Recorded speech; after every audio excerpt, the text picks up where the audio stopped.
Ya está, perfecto. Bien.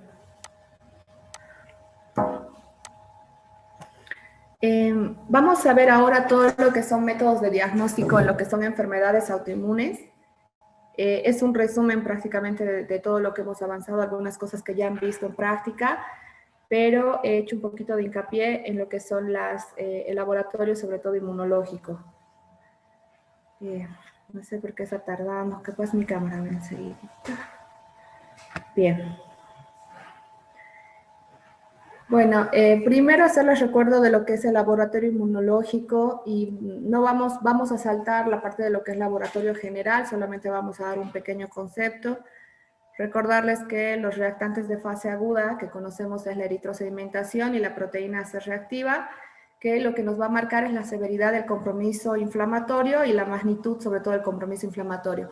Recuerden que la eritrosedimentación recién se va a elevar a las 24 horas del evento, a diferencia de la proteína C reactiva, que va a ser de una reacción más rápida y más temprana, y que su pico de acción va a ser a las 48 horas.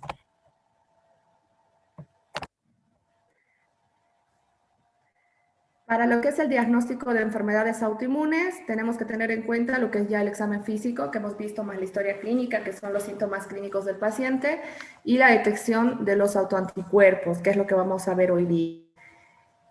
¿Para qué nos va a servir el examen de laboratorio? Para confirmar el diagnóstico, para estimar la gravedad de la enfermedad, establecer el pronóstico y, una vez que tengamos nuestro diagnóstico, el seguimiento de lo que es la evolución. Entonces ustedes ya saben que siempre tenemos que empezar con lo que es hemograma completo, con un panel metabólico de todo lo que es la urea, la creatinina, bilirrubinas, etc. Y los marcadores inflamatorios, que es la eritrosedimentación y la proteína C reactiva. Nosotros vamos a hacer hincapié ahora en lo que son los autoanticuerpos, que van a ser detectados por múltiples métodos, uno de ellos la inmunofluorescencia indirecta, ELISA, y los últimos que han salido actualmente en la tecnología está la multiplex y citometría de flujo. En cuanto a las alteraciones del examen de rutina, hemos visto las alteraciones en práctica, si se acuerdan de todo lo que son la fórmula. Recordarles que puede venirnos un paciente con anemia, con trombocitopenia, con leucopenia, o capaz ambas, sobre todo en pacientes con lupus eritematoso sistémico. También vamos a poder encontrar alteraciones de la química sanguínea, como alteraciones en el hepatograma, capaz en cirrosis biliar primaria, o alteraciones de la bilirrubina, y cuando ustedes están estudiando una paciente con un probable síndrome antifosfolipídico, entonces pedirán los anticuerpos antifosfolípidos, ¿no? ¿Y cómo se van a dar cuenta? Cuando un laboratorio de rutina, en una paciente que tenga eventos trombóticos que no tengan causa aparente, o quizás abortos tras repetición, por ejemplo, y tenga un APTT prolongado, más una alteración del TP, entonces ustedes van a los antifosfolípidos. ¿Y cuáles son? Anticariolipinas, antifosfolípidos y anti-beta-2 glicoproteína 1.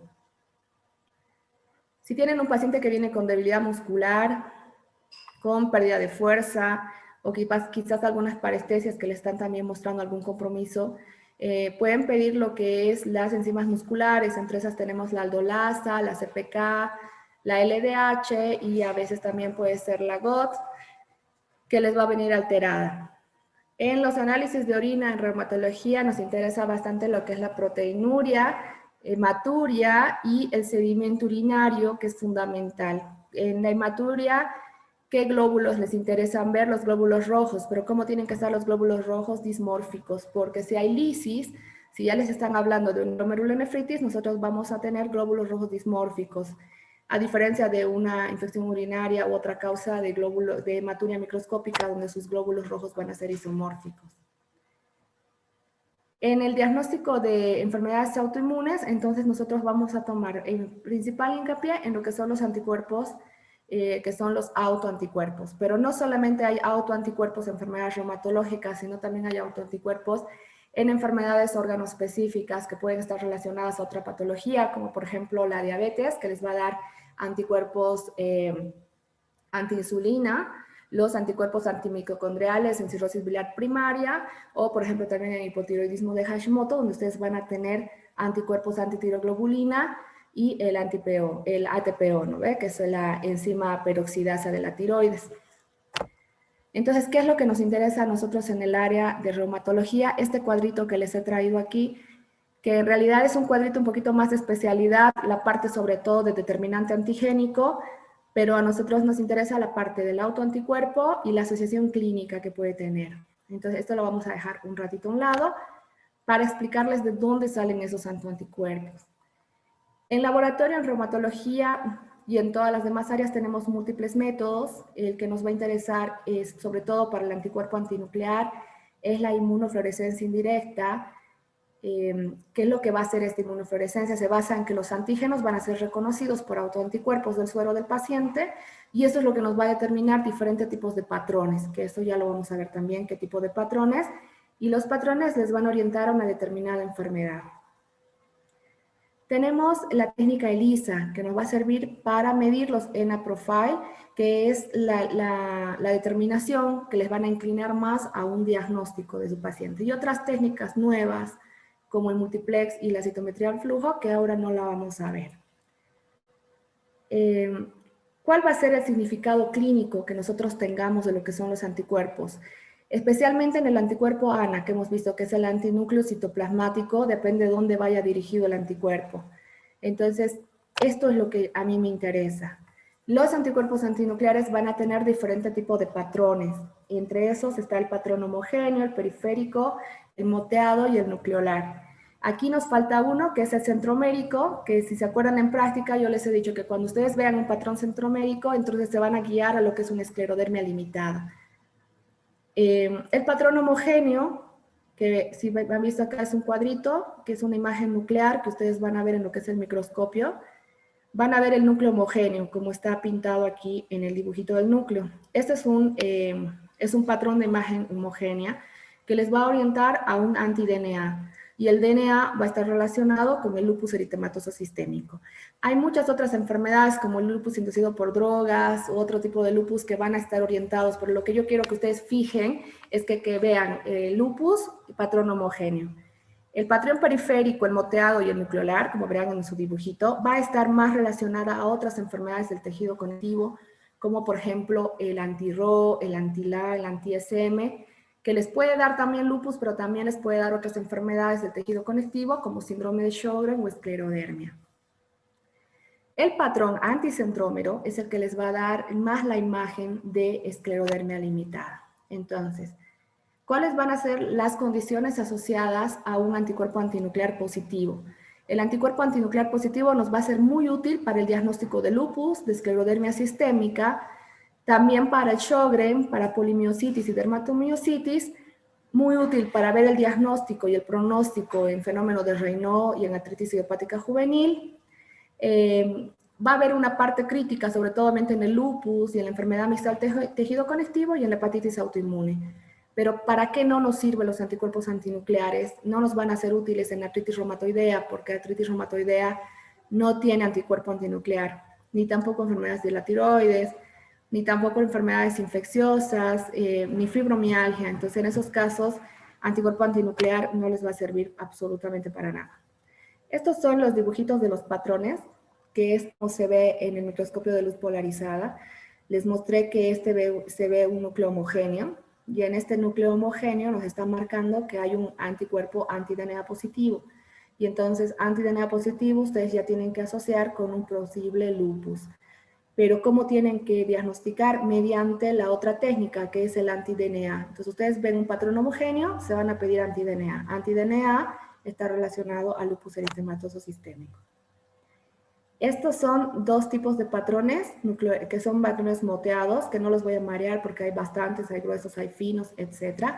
Pero estos patrones nucleolares, dentro de estos, por ejemplo, el anticentrómero, que es también como sello estrellado, si ustedes ven en el microscopio de luz, está relacionada con esclerodermia limitada. Entonces, ustedes ven un anticuerpo anticentrómero positivo, a ojo cerrado, chicos, se van a esclerodermia limitada, porque hay dos, una esclerodermia difusa y una esclerodermia limitada. La difusa está relacionada con antiesclero 70. El anticentrómero está relacionada con una esclerodermia limitada. Este es un anticuerpo, que es un anticuerpo anti-DNA, que se llama también doble hebra, doble cadena, o si quieren bicatenario, que si ustedes ven el dibujito, ven que parecen dos cadenitas unidas. Este anticuerpo está dirigido contra el DNA doble hebra nativo que está presente en el núcleo y está relacionado a un patrón homogéneo en un paciente con lupus eritematoso sistémico. Cuando ustedes tengan un DNA positivo, quiere decir que su paciente va a tener mayor compromiso renal, entonces ustedes tienen que seguir más de cerca a ese su paciente con lupus. Estos son los anticuerpos que ustedes tienen que pedir después. Cuando ustedes tengan un anticuerpo antinuclear positivo, ese anticuerpo les va a decir que hay una enfermedad inmunológica, pero no les va a decir cuál. Entonces, para que ustedes sepan cuál es la enfermedad inmunológica, se van a ir a dosar lo que son los ENAs. Y los ENA Profile, ¿por qué dice aquí ENA Profile 6? Porque va a dosar 6 anticuerpos, que estos sí, chicos, como Padre Nuestro me tienen que saber los anticuerpos. Los anticuerpos contra antígenos extractables del núcleo, por eso se llama ENAs. Y estos son lo que les he marcado en otro color, que es el color azul, que son los componentes del ENA Profile. El anti-SM, el anti-RNP, el anti-RO, anti-esclero70, que también el esclero70 se llama anti-topoisomerasa 1 o anti-HO1. ¿Y por qué se van a dosar estos 6 ENA Profiles? Por la técnica ELISA. Hemos dicho que el IFI les va a dosar anticuerpos antinucleares y ELISA hace el ENA Profile. Y toda esta literatura que tienen aquí atrás está prácticamente resumida en el cuadrito que hemos dejado adelante. Entonces volvemos a lo que es el cuadrito, que ahora sí ya me van a entender de qué anticuerpos estoy hablando. Tenemos los anticuerpos anti-DNA. Sí, en español es anti-DNA, aquí está escrito en inglés, por eso las siglas son al revés. Entonces son anti-DNA doble cadena, que está relacionada con asociación clínica de lupus eritematoso sistémico.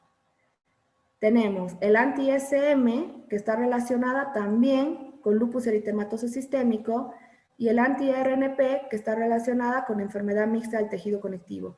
¿Por qué es enfermedad mixta del tejido conectivo? Porque va a tomar características de ciertas enfermedades y va a asociar a un paciente. ¿Qué enfermedades? Lupus eritematoso, artritis, esclerodermia y síndrome de Sjögren. Pueden estar 3, pueden estar 2 o pueden estar 4 de esas enfermedades. Si ustedes tienen un RNP y también tienen un NSM juntos, saben que el SM les va a dar lupus eritematoso sistémico, pero si ya está el RNP presente, entonces chicos no es lupus, es enfermedad mixta del tejido conectivo que tiene muchas características del lupus porque también les ha marcado SM. Entonces, en los casos clínicos que yo les vaya a poner en lo que es la práctica, vean bien los anticuerpos que les voy a mostrar positivos y van a asociar con esta tablita. El anticuerpo anti-RO y el anti-LA está asociado clínicamente con lo que es el síndrome de Sjögren. Si ustedes ven aquí hay más enfermedades como lupus neonatal, como lupus eritematoso sistémico, que sí puede haber algunos casos, pero como esto es un poquito más de especialidad. Entonces lo que yo quiero que ustedes como médicos de atención primaria en salud sepan es que RO y LA está asociada a Sjögren. SM lupus, RNP enfermedad mixta del tejido conectivo y anti-DNA a lupus también. Y este es el anticuerpo que es el anticentrómero. Si ustedes tienen un anticuerpo antinuclear positivo con imagen anticentrómero, le van a pedir anticuerpo anticentrómero. Y este va a estar relacionado, íntimamente ligado con lo que es la esclerodermia limitada. Es prácticamente muy sensible. Hay dos tipos de esclerodermia, lo que les decía, una sistémica y una limitada. El anticuerpo anticentrómero les va a dar lo que es la esclerodermia limitada, pero el antiesclero70 o anti-topoisomerasa 1 va a estar relacionada con la esclerodermia difusa. Entonces eso no se vayan a confundir. Y el anti-HO1, que es un anticuerpo que también se lo llama antisintetasa, va a estar presente en lo que son enfermedades inflamatorias musculares, o sea, las miopatías inflamatorias. ¿Cuáles? Polimiositis, dermatomiositis y alguna otra miopatía. Los otros anticuerpos que tienen aquí abajo no son parte de lo que es el ENA Profile, son unos anticuerpos un poquito más específicos en el área de reumatología, que no lo vamos a ahondar porque no los quiero confundir mucho, pero que sí quiero que me dominen estos pocos. Si ustedes saben esta tablita, no van a tener ningún problema en hacer sus diagnósticos diferenciales cuando tengan sus casos clínicos. ¿Hasta ahí alguna pregunta, chicos, para pasar a los anticuerpos ANCA?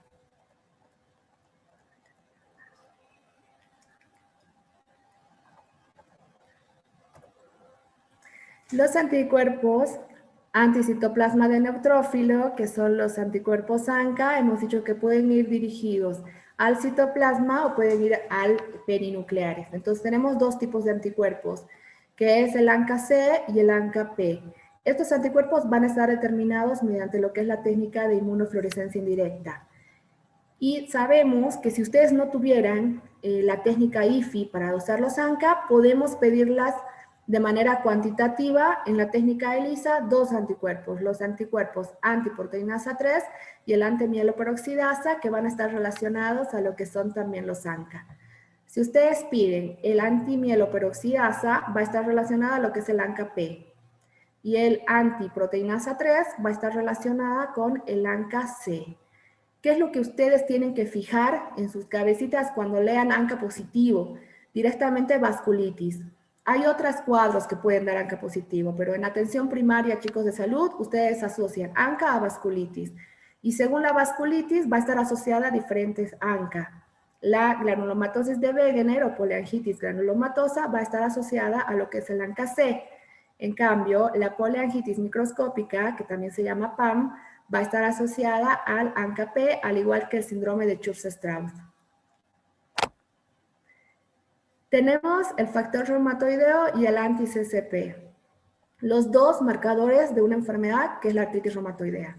Entre los dos tenemos este último, que es el anti-CCP, que es altamente específico, con más del 90% de especificidad para artritis reumatoidea, a diferencia del factor reumatoideo, que hemos dicho que puede estar presente tanto enfermedades reumáticas que no sean artritis, como por ejemplo lupus, enfermedad mixta del tejido conectivo, algunas enfermedades infecciosas crónicas, como por ejemplo tuberculosis o endocarditis bacteriana, o tal vez inclusive lepra, y que el 5 al 10% de la población sana tiene artritis, tiene un factor reumatoideo negativo. Tenemos 20% de mayores de 20 años que también pueden tener factor reumatoideo positivo. Entonces, dada la dificultad que tenemos con lo que es el factor reumatoideo, que como ven puede ser positivo en muchos otros casos, se ha creado lo que es el anticuerpo anti-CCP. Dentro de otros estudios, que vamos a estudiar la parte de lo que es reumatología, está la artrocentesis. La artrocentesis, que es el estudio del líquido sinovial, cuando un paciente sobre todo viene con un cuadro de monoartritis. Entonces ustedes se van a ir a estudiar y a sacar el líquido sinovial, ya sea de la rodilla o de la articulación que esté con monoartritis. ¿Cuál va a ser el objetivo? Tratar de diagnosticar si su paciente tiene artritis séptica o capaz alguna inflamatoria, como por ejemplo gota o alguna otra artropatía. Una vez que sacan el líquido sinovial, la van a mandar a estudiar tanto para recuento celular, para cultivo, y van a buscar microcristales. Este cuadrito que les muestro aquí es muy interesante, son las características de todo el líquido sinovial, donde según el resultado que les dé su análisis, ustedes van a poder dividir en que si se trata de un cuadro no inflamatorio o mecánico, como por ejemplo artrosis o artropatías traumáticas, o osteonecrosis o artropatías neuropáticas, o si se trata de un cuadro inflamatorio como artritis reumatoidea, lupus, fiebre reumática, gota o pseudogota, o directamente hacer el diagnóstico diferencial con lo que son artritis infecciosas. Entonces, ¿qué van a ir a mirar? Se hace estudio físico-químico y un estudio de lo que son las características del líquido sinovial. Entonces, ustedes van a ver la transparencia, que generalmente es amarillo y claro en un líquido normal, a diferencia de un líquido inflamatorio, donde ustedes ya van a ver turbio y amarillo, y bueno, en un líquido séptico van a verlo turbio y purulento. Se van a ver muchas características, una de las cuales son la cantidad de leucocitos que ustedes pueden tener en el líquido sinovial normal, que es menos de 50 leucocitos por campo, pero si tienen entre 2.000 a 3.000 leucocitos, ya estarían hablando de una no inflamatoria, no normal, pero un proceso no inflamatorio. Y si ya tienen mayor cantidad de leucocitos, como hasta 50.000 leucocitos, les va a estar hablando de una enfermedad inflamatoria, con el 50% de polimorfos nucleares. Cuando su recuento va a superar más de 50.000 leucocitos con 75% de polimorfos nucleares, entonces ya les va a estar hablando de una artritis séptica. Por eso es fundamental lo que es el estudio del líquido sinovial en los casos de monoartritis. Cambiando a otro método de diagnóstico, tenemos el método de imágenes. Dentro de estas tenemos la más importante que nos ha servido siempre, sobre todo que es la primera que pedimos, que es la radiografía simple. Y esta es una radiografía de rodilla donde ustedes ven una disminución del espacio articular con esta imagen de esclerosis subcondral. La esclerosis subcondral es este delineado blanco que ustedes ven en la articulación y los famosos osteofitos. Los osteofitos, que son formaciones de hueso, que es un hecho característico, sobre todo de las enfermedades degenerativas articulares, y que pretende reparar el organismo y estabilizar la articulación. Entonces el organismo piensa que hay algo malo en la articulación, la quiere estabilizar y empieza a hacer esta formación de hueso y forman los famosos osteofitos, que hay que saberlos diferenciar con los sindesmofitos en espondilitis anquilosante, que también lo vamos a ver ahora. Esta es una muñeca, es un carpo, donde ustedes ven aquí a este nivel lo que es una erosión marginal que es característica en pacientes con artritis reumatoidea. La artritis reumatoidea ataca carpos, la articulación, y también ataca metacarpofalángicas e interfalángicas proximales, a diferencia de la artrosis, que también sí es poliarticular, pero ataca solamente interfalángicas distales sin compromiso de metacarpofalángicas ni tampoco de carpos. Y en esta otra radiografía tenemos, ven que casi no se ve la imagen de la sacroiliaca porque está fusionada.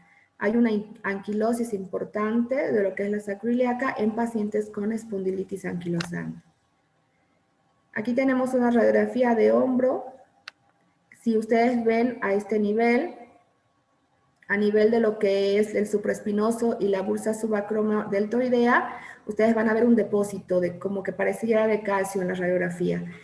En hombro es muy común los depósitos de hidroxiapatita, que es lo que van a dar el famoso hombro congelado, y la mayoría de los pacientes van a venir con dolor de hombro y las viejitas sobre todo no van a poder levantarlo ni mover. Si hacen ecografía, que la ecografía nos sirve bastante, sobre todo para ver proceso inflamatorio, también se va a ver una imagen de los cristales de hidroxiapatita y van a tomar una muestra. Esta es una muestra de líquido también a ese nivel sinovial. Este líquido se va a estudiar en el microscopio de luz polarizada para ver los famosos cristales de hidroxiapatita. Hay bastantes cristales, por eso en práctica los chicos ya están leyendo lo que son enfermedades por microcristales, y tenemos la de hidroxiapatita, la de piropofato cálcico y del urato monosódico en pacientes, por ejemplo, con gota. Esta es otra radiografía donde, si todos toman atención, estoy mostrándole con el mouse. Acá tenemos una calcificación del cartílago hialino y fibrocartílago, y acá tenemos un depósito también periarticular de la cápsula de la bursa y los ligamentos a nivel de la inserción del gemelar. Estos son depósitos de pirofosfato cálcico, también nosotros lo abreviamos CPPD. Estos depósitos les van a dar una enfermedad que se llama condrocalcinosis. También la vamos a poder ver mediante técnica de ecografía. Aquí tenemos tres imágenes donde hay diagnóstico diferencial de enfermedades que les causan erosiones. La primera foto, si ustedes se dan cuenta, es una erosión marginal. Esa es la característica de las erosiones en artritis reumatoidea. Y no tiene esclerosis subcondral. Si ustedes ven, no tiene el delineado blanco, que por ejemplo tiene esta otra región central. La erosión central, con imágenes de osteofitos laterales, les va a dar una imagen radiológica que se llama alas de gaviota, con esclerosis, típica en pacientes con artrosis erosiva, también llamada osteoartritis erosiva. A diferencia de las erosiones marginales sin esclerosis que se producen en la artritis reumatoidea.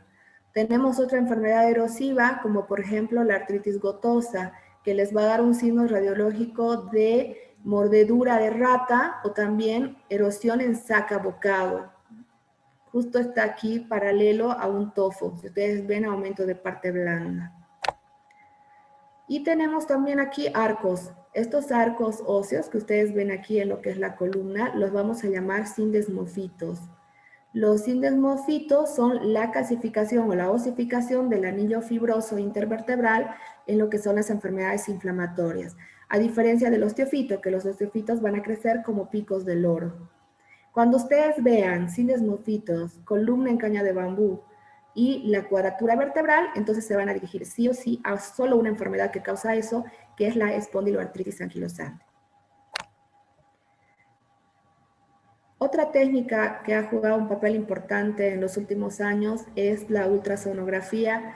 Al ser una técnica no invasiva, de bajo costo, es más accesible, nos ha ayudado mucho a ver sobre todo sinovitis tempranas en pacientes que nos quedaban un poco de dudas, sobre todo en articulaciones pequeñas, que antiguamente se usaba la resonancia magnética. Pero si ustedes ahora tienen que elegir entre resonancia y ultrasonografía, entonces van a elegir ultrasonografía, que es mucho más económico. La desventaja es que no nos va a permitir evaluar algunas estructuras intraarticulares que sean de difícil acceso y también que son operador dependientes, o sea que hay que tener mucha técnica. Aquí tenemos dos imágenes de ecografía. Esta, que está aquí en color, si ustedes recuerdan, la he llevado conmigo en tercero, que es el famoso Power Doppler Color o Power Potencia, que lo que nos va a hacer es evaluar el grado y el aspecto del engrosamiento sinovial y mediante el Doppler nos va a decir si hay vascularidad aumentada. Entonces, si hay hipervascularización, les va a hablar de lo que es sinovitis, o sea, proceso inflamatorio. Y aquí arriba también está viendo una disrupción de la cortical, que les está hablando de erosión, y si toman atención, aquí hay una imagen redondeada, que es un tofo, compatible con lo que es artritis-tofacia erosiva. ¿Qué aporta para el diagnóstico y el tratamiento en enfermedades reumáticas la tomografía axial computada? La tomografía axial computada nos va a evaluar bastante lo que son estructuras óseas, nos va a evaluar lo que son calcificaciones y también les puede evaluar tumores óseos. Hay una técnica que también ayuda bastante a tomar, sobre todo a hacer guías, que ahora también lo ha reemplazado la ecografía, pero para algunos lugares de difícil acceso, la tomografía va a jugar un papel importante en lo que son la punción, la aspiración guiada para estudios anatomopatológicos, por ejemplo. ¿Cuál va a ser el inconveniente de la tomografía axial computada? Es que si ustedes quieren ver partes blandas, el contraste va a ser insuficiente, no les va a dejar visualizar bien la parte blanda. Entonces, para eso les va a servir mejor lo que es la resonancia magnética nuclear. Les he traído dos fotos de tomografías, que si ustedes ven aquí hay una calcificación aberrante que se ve claramente en lo que es una tomografía de mano, y aquí un tumor óseo en la parte distal y proximal. La resonancia magnética les va a ser muy útil en el caso en que haya lugares o métodos que ustedes necesiten ver en lugar de la tomografía, que ya sea diferentes, como por ejemplo va a representarles un detalle anatómico, todo lo que es la médula ósea, la médula espinal, los discos intervertebrales, los ligamentos, los tendones, la bursa, la parte de los meniscos también les va a ayudar bastante, les va a ayudar a ver edemas óseos. Y esta es una resonancia magnética coronal con una secuencia STIR, que la STIR es saturación grasa de la articulación sacroiliaca, donde ustedes van a ver disminución de lo que es la amplitud e inclusive edema óseo, ya que hay una erosión incipiente. ¿Cuándo se afecta la sacroiliaca? En pacientes con espondilitis anquilosante. Y ahora ha jugado el mapa de cartílago que se hace mediante resonancia, ha jugado un papel muy importante, sobre todo para evaluar la patología de lo que es el cartílago, para ver el daño, la morfología e incluso el daño macroscópico. Esta es una imagen de una resonancia de mapeo de cartílago en T2 del cóndilo femoral, que prácticamente este cartílago está íntegro. Y como último tenemos la densitometría ósea, que es la única demostrada que les va a medir lo que es la densidad mineral ósea. Entonces, con este estudio es donde nosotros podemos saber si el paciente tiene osteopenia o tiene osteoporosis. Va a medir dos puntuaciones, una T-score y una que se llama Z-score. El T-score, que lo que va a hacer es comparar la densitometría ósea del paciente con un adulto joven sano de su mismo sexo. Y con esto vamos a poder estimar el riesgo de desarrollar una fractura que tenga su paciente. Y el Z-score es la comparación de la densitometría ósea de su paciente con otras personas sanas, pero de la misma edad o sexo.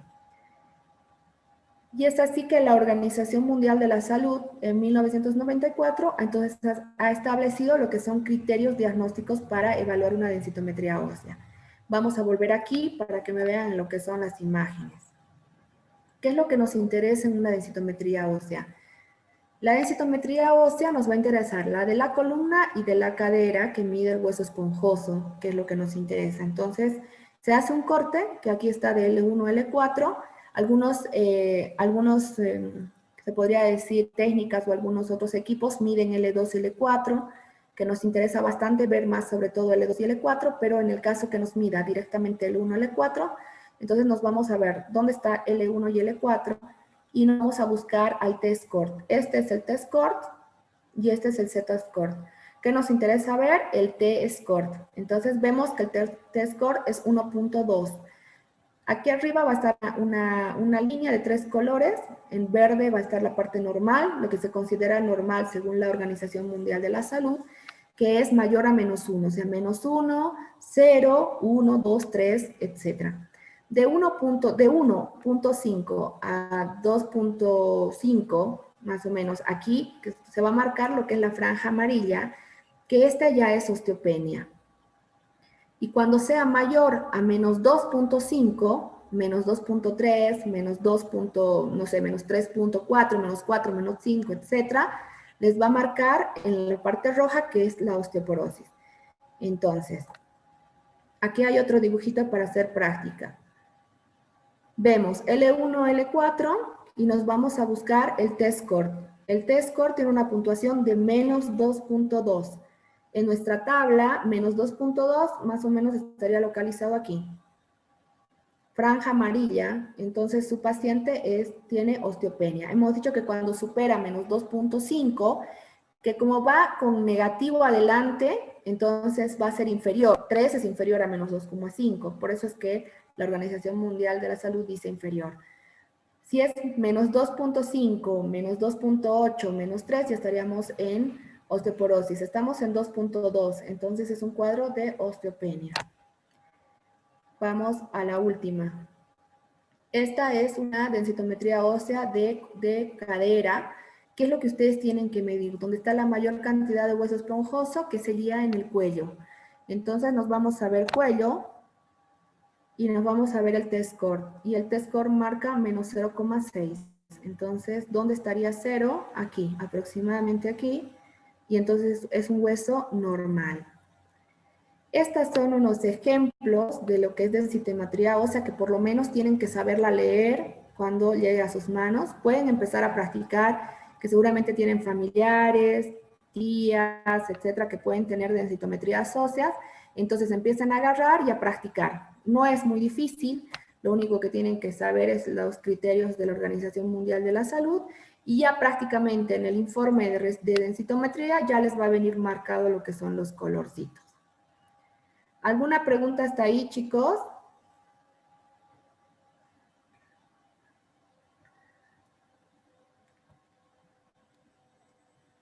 ¿Alguna duda? En la parte de lo que es laboratorio, me interesa que ustedes sepan la relación clínica que tenga, o sea, que vayan practicando los anticuerpos y a qué entidad clínica está relacionada. Y en la parte de densitometría, la lectura de la densitometría, y si es osteoporosis, osteopenia o etcétera. ¿Alguna pregunta más, chicos?